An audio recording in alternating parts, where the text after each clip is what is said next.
అందరికీ నమస్కారం. పన్ను కట్టనక్కర్లేదు. బడ్జెట్‌లో కీలక నిర్ణయం. ఈ విషయాలను తెలుసుకుంది వీడియో మీరు కంప్లీట్‌గా చూడండి. అప్పుడే మీకు కంప్లీట్ ఇన్ఫర్మేషన్ ఏంటో అర్థమవుతుంది.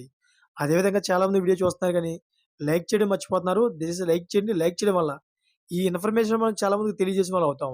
అదేవిధంగా లేట్ చేయకుండా పూర్తి వివరాలేంటో ఈ వీడియోలో తెలుసుకుందాం. ఫ్రెండ్స్ వచ్చే నెల 1వ తేదీన కేంద్ర బడ్జెట్ ప్రవేశపెట్టనున్న నేపథ్యంలో పన్ను చెల్లింపుదారులు, వేతనజీవులు అనేక ఆశలతో ఎదురు చూస్తున్నారు. ప్రధానంగా అధిక ద్రవ్యోల్బణం పెరిగి ఖర్చులను దృష్టిలో ఉంచుకొని కేంద్ర ఆర్థిక మంత్రి నిర్మలా సీతారామన్ 2025-26 బడ్జెట్‌లో ఆర్థిక భారాన్ని తగ్గించాలని ఆశిస్తున్నారు.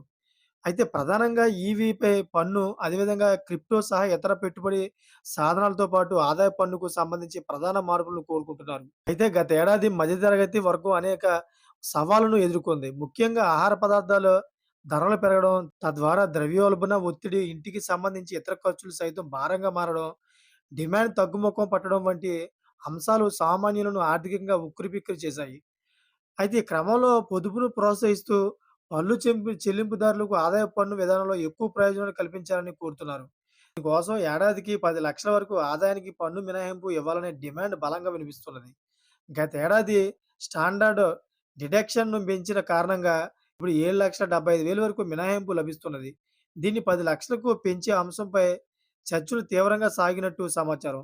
అయితే అధిక ద్రవ్యోల్బణం వృద్ధి నెమ్మదించిన ఈ తరుణంలో పన్ను మినహాయింపును 10 లక్షలకు పెంచడమే కాకుండా పన్ను స్లాబుల్లో మార్పులకు సైతం ప్రభుత్వం సిద్ధంగా ఉందని ప్రభుత్వ వర్గాలు తెలిపాయి. అయితే ముఖ్యంగా 15 లక్షల వరకు ఆదాయం ఉన్నవారికి భారీ ఊరటనిచ్చే అంశంపై ప్రభుత్వం సానుకూలంగా ఉన్నట్టు తెలుస్తోంది. గత బడ్జెట్‌లో సవరించిన పన్ను స్లాబుల్లో 10, 12 లక్షలకు 15% అదేవిధంగా 12, 15 లక్షల ఆదాయంపై 20% ఆపై గరిష్ట స్లాబు 30% పన్ను ప్రభుత్వం నిర్ణయించింది. అయితే దీనికి వచ్చే బడ్జెట్‌లో స్వల్పంగా మార్పులు చేస్తూ 15 లక్షల నుంచి 20 లక్షల వరకు ఆదాయం ఉన్న వారిపై 25% కొత్త పన్ను స్లాబులు తీసుకురావాలని ప్రతిపాదన ఉన్నది. అదేవిధంగా దీనివల్ల ప్రస్తుతం 15 లక్షల పైనే ఆదాయానికి ఉన్న 30% పన్ను భారంలో 50% మేర తగ్గుతుంది.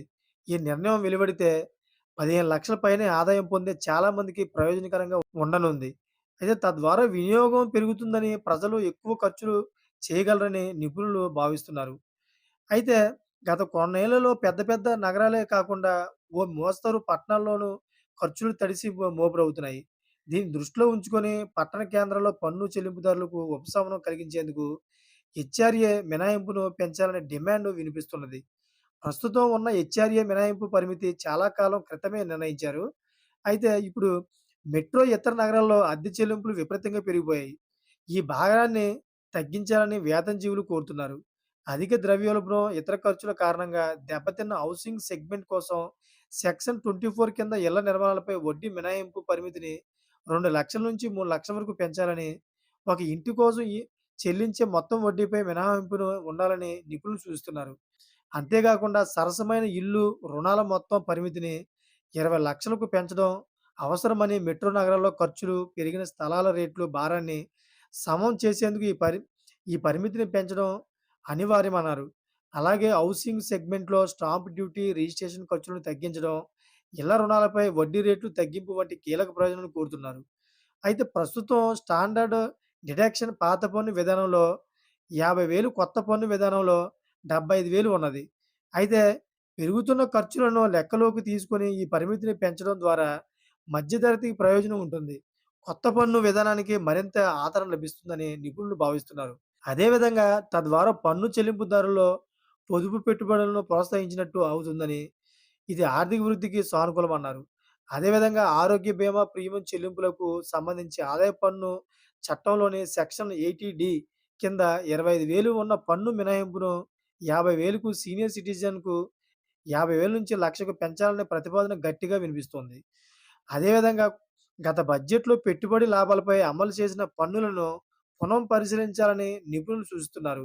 స్టాక్ మార్కెట్‌లో లాభాలపై పన్నులు పెరిగిన కారణంగా స్టాక్ ట్రాన్సాక్షన్స్ టాక్స్ తొలగించాలని పేర్కొన్నారు.